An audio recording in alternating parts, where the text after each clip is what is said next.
This is the beehive community of 10,000 people in Foshan. The housing density rivals that of Hong Kong, and living here feels oppressively claustrophobic. Many communities like this exist across China. This urban village is called Yuling Garden, located at number 167 Dafenbusha Road, Buji, Shenzhen. It's a small residential development left over from earlier periods of rapid urbanization. The community consists of 23 residential buildings, each over 20 stories tall, with more than 6,000 households in total. And residents began moving in around 2009. From above, the buildings appear densely packed, almost touching each other. It feels like you could step from one rooftop to another. Let's take a closer look. The taller the buildings, the closer they seem to each other. As you can see, they feel extremely close. With such narrow spacing, natural lighting is limited. I would guess that only the uppermost apartments receive sunlight, while those below remain in shadow. Given the height of these buildings and the number of residents, it's inevitable that items will occasionally fall or be thrown from above. For example, wind can blow laundry off balconies, so the residents installed protective nets below. As you can see, a lot of things have fallen onto the nets, with clothes hangers being the most common. As China continues to urbanize, high-density residential communities are becoming increasingly common. Some communities in Yulin, Guangxi, are typical examples of this trend, and their high-rise architecture has attracted many residents. However, whether living in such environments is beneficial or not often sparks debate. Yulin's dense residential complexes are usually composed of multiple high-rise buildings. Space limitations are apparent, especially during peak hours when public facilities like elevators and corridors can become overcrowded. Additionally, high population density can lead to issues like noise and air pollution, affecting the quality of life. More importantly, in emergencies such as fires or earthquakes, escape and rescue operations may become more difficult.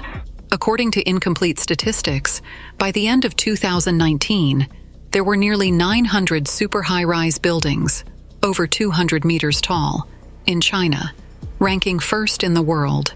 Why does China build so many tall buildings? Constructing high-rise buildings can create iconic landmarks that boost a city's image and popularity, driving urban development. Over time, however, it has turned into a competition between cities. If one builds a 400-meter tower, the next city will build a 500-meter one, always aiming to outdo the others. Additionally, with expensive land prices, developers build taller to maximize profit. It's understood that landmark buildings can command rents and sale prices 20% to 30% higher than other properties in the same area, and can also drive up the value of surrounding businesses. But is this constant race to build taller really beneficial? Let's look at the data. As of May 2022, China had 81 skyscrapers under construction, according to the Global High-Rise Database, but 66 of them remain unfinished. Moreover, the rise of skyscrapers has led to increasing vacancy rates. In Beijing's Central Business District, CBD, a 260-meter-high skyscraper has a vacancy rate close to 50%. In new first-tier cities like Chongqing, Changsha, and Tianjin, the vacancy rate for Grade A office buildings has exceeded 30%. In Wuhan, the vacancy rate for prime office buildings in the city's core business district reached 37.5% in the first half of the year. In recent years, people have become more aware of the downsides of high-rise living, such as the difficulty of evacuation in case of a fire and overall safety concerns. Large communal areas also reduce the size of individual apartments. High maintenance costs, coupled with poor living experiences in aging buildings, further complicate matters. We cannot overlook the long-term consequences of building skyscrapers, especially super tall ones. The hidden risks are far greater than we often realize. In addition, when a fire breaks out, high-rise buildings face significant challenges, especially in super tall residential towers, where fire truck ladders and high-pressure water spray equipment often cannot reach the upper floors. In such situations, residents may have to rely on luck to escape. Even with inflatable safety mattresses, jumping from a high-rise remains dangerous and difficult to land safely. High-density residential areas often lack sufficient stairwells and escape routes.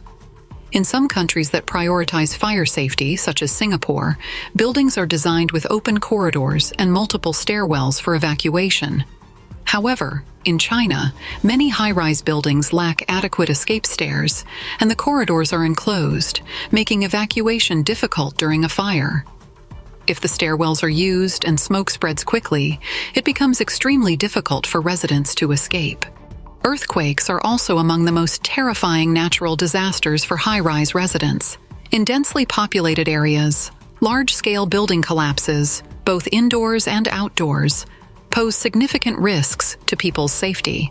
Reports indicate that living in super-tall buildings in Beijing or Chengdu presents a higher earthquake risk.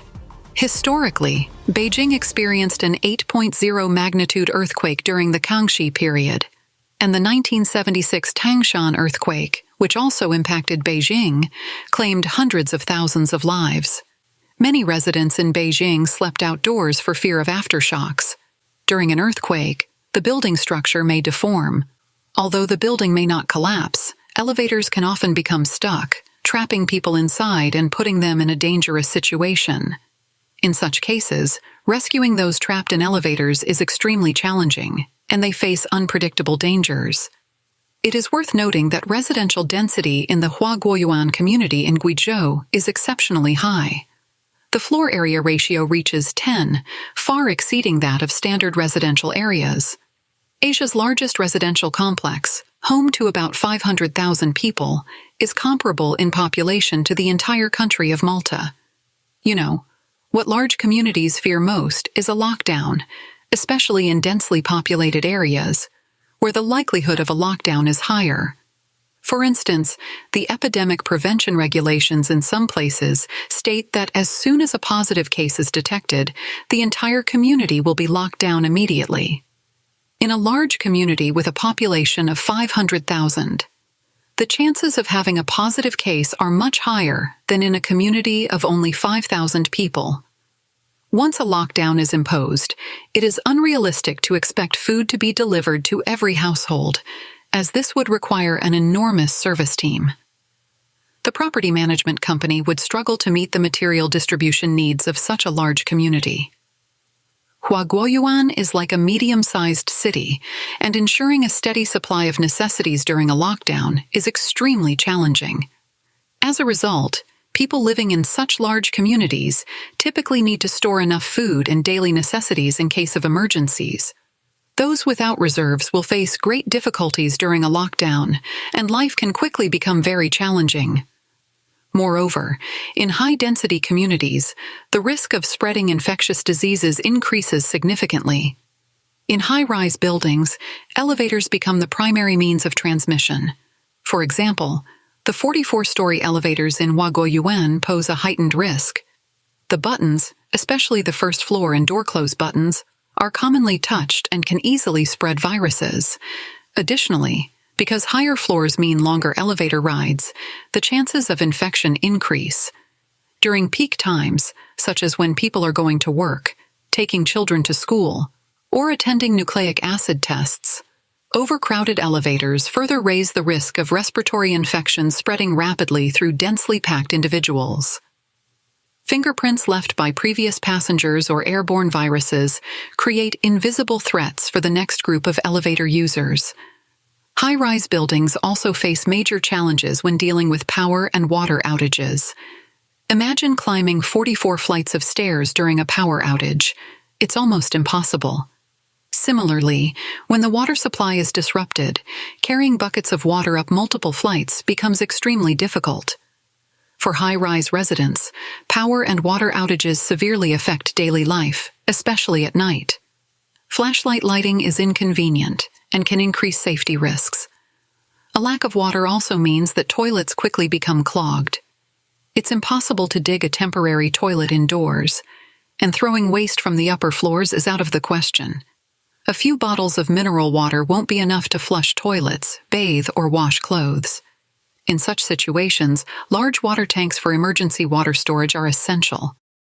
China's economy is in serious recession, with Hangzhou Science and Technology City's vacancy rate at 30%, highlighting alarming industrial shrinkage.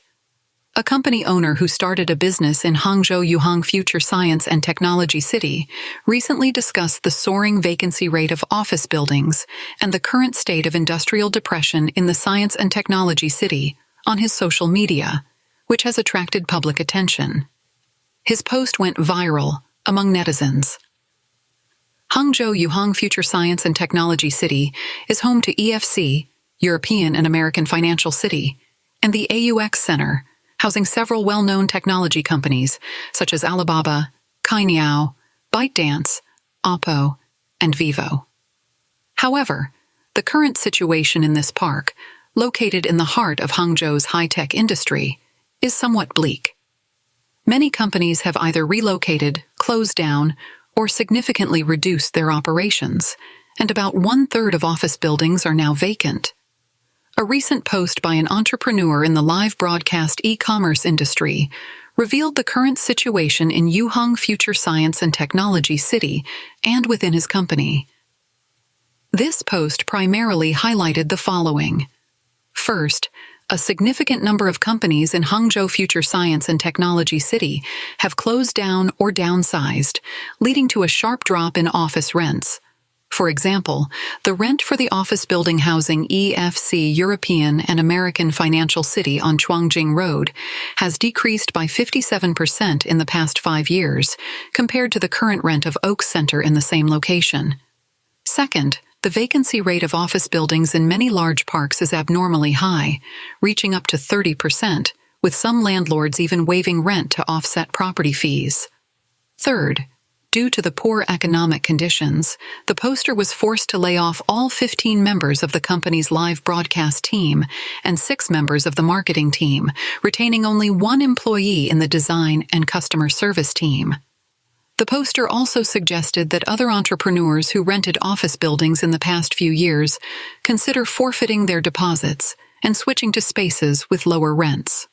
Over 2 million luxury homes made of tofu dregs, Hefei earthquake cracks houses.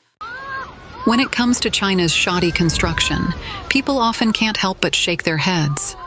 In this era of pictures and truth, various videos circulating on the internet have torn off the fig leaf of the so-called infrastructure maniac claimed by the Chinese government. People live in this world and cannot do without food, clothing, housing, and transportation. If the houses we live in are shoddy, it is almost a disaster for ourselves and our families. On September 18, 2024, a 4.7 magnitude earthquake occurred in Feidong County, Hefei City, Anhui Province. This earthquake also exposed the local shoddy construction. Man, I see that the house opposite seems to be cracked. Is this cracked? Is this place cracked? Look. Man, look at the road downstairs. This road is cracked by the earthquake. This video was shot on September 10, 2024, showing the balcony of a resident in Nanbaoli Community, Erhe Station East Road, Wuchang City, Heilongjiang Province, suddenly collapsing. This video shows that in September 2023, an owner of Huafu Mingcheng Community in Weifang City, Shandong Province, spent a lot of money to buy a house for his parents, but found that the concrete floor was loose during renovation. Reporter: why? Man, it can't be fixed. The light is falling down. The construction party asked someone to say, "I'll shovel it for you. Maybe some places of cement are not up to standard." But the construction workers shoveled it bigger and bigger. The old man's life is not easy. I bought a house for him, and now he doesn't dare live in it. This cement falls off as soon as it's scraped, which poses a serious safety hazard. The bungalows built at home are much better than this building. This video, shot in August 2024, shows the outer wall of a residential building somewhere in China is cracked, which looks very alarming. Netizens left messages saying, "People upstairs and downstairs are in danger." Oh my God, it's very dangerous for things to fall from such a high place. Can everyone sleep in such a dangerous house? Although this is an insulation layer, it really shouldn't fall off. Regarding Chinese people living in such risky buildings, some exclaimed, "Oh, it's terrible! Escape quickly!" While others said, "Buy a motorhome. It's better to buy a motorhome than to buy this." This video was shot in November 2023 and shows a homeowner prying open the cement wall of a unit door in front of a residential building.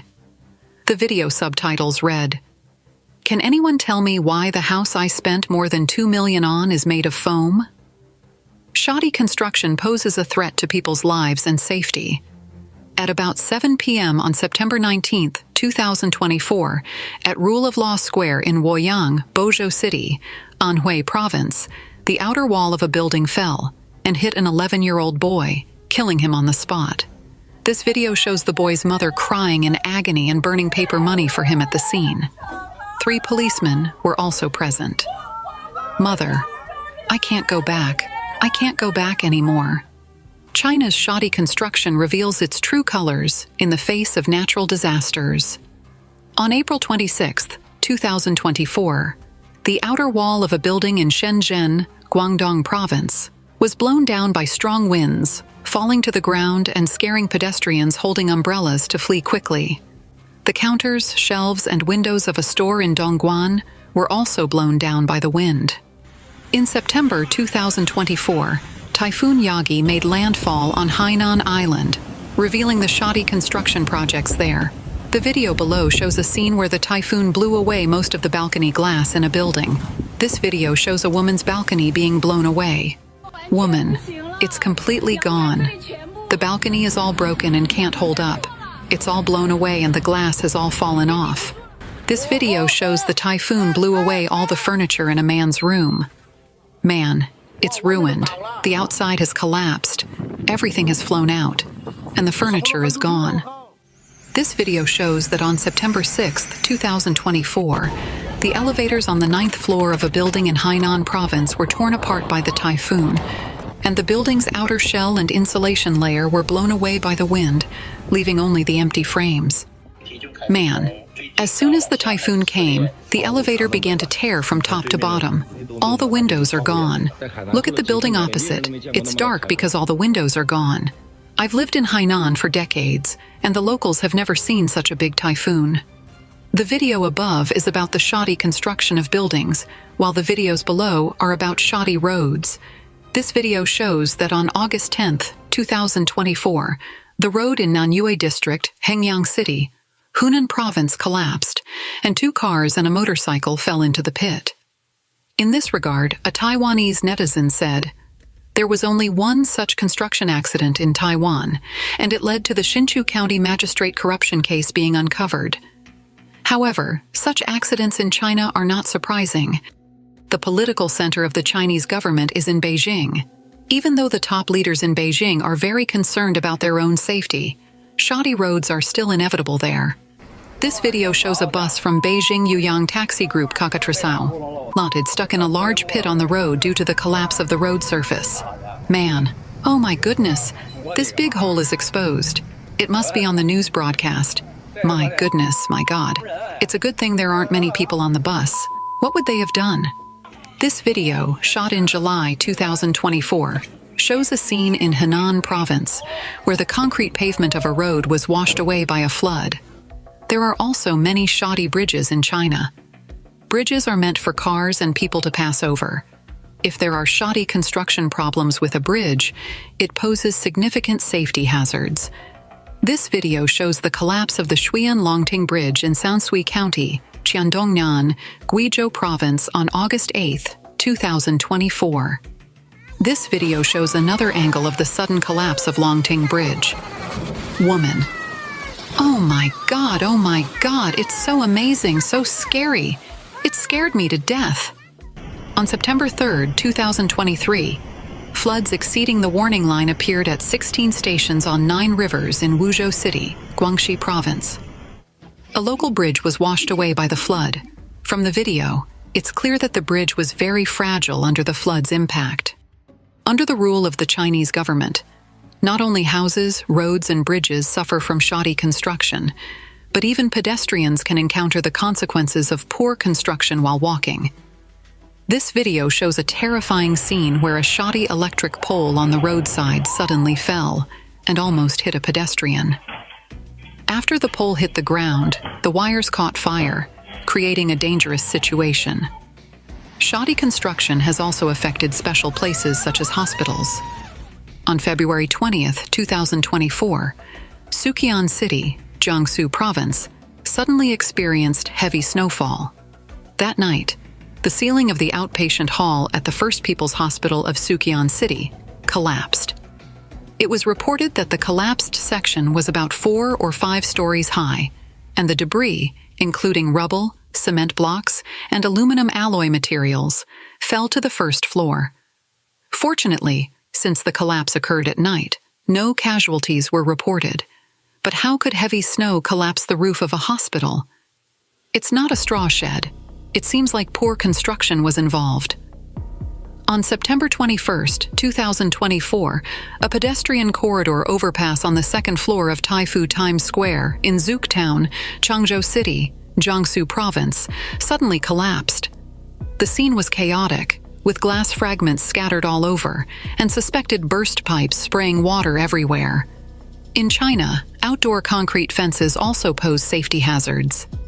This video, shot in Jieyang City, Guangdong Province, shows 2 aunts holding onto a concrete guardrail for exercise, but the guardrail suddenly broke off, injuring the elderly women. This video shows a 4 or 5-year-old girl walking down the stairs holding the railing when suddenly the railing broke and the child sat on the stairs in fear. Some netizens said, "I've never encountered such a fragile project in my life. It must be a shoddy project." Others pointed out, "There are shoddy projects everywhere. A little kid actually broke the stainless steel. Isn't that shoddy?" Some informed netizens said, "I know about the guardrails by the river. Last time I saw workers working on them, they were glued. The proper requirement is to dig trenches and pour cement with steel bars, but now they're cutting corners to save effort." From the above videos, we can see that in mainland China, shoddy projects are widespread in buildings, roads, bridges, and more. The CCP has always advocated the so-called more, faster, better, and cheaper approach, branding itself as an infrastructure maniac. During construction, officials at various levels see these projects as opportunities to make money. After bribing or being bribed, developers are left with an insufficient budget, leading to inevitable corner cutting. As a result, houses, bridges, and roads built in haste are prone to numerous issues that should not exist. Ordinary people spend their life savings to buy houses, only to live in fear. Some netizens even suggested it would be better to buy a motorhome than a house. This reflects the helplessness and sorrow of ordinary Chinese people. It's also clear that from top to bottom, the Chinese government has been reaping benefits at every level, while ignoring the safety of people's lives and property. Only after repeated disasters expose these shoddy projects does the government make public statements, offer empty promises, and continue to spend money abroad.